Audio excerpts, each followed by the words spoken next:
এটা কি আপনার প্রথম বিয়ে?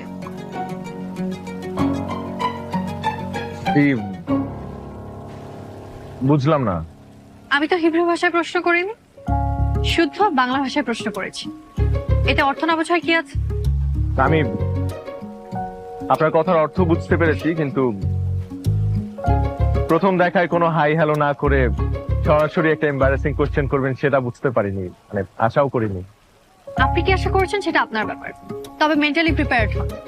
এর থেকে এম্বারাসিং কোশ্চেনের মুখোমুখি হতে হবে আপনাকে। তাই নাকি?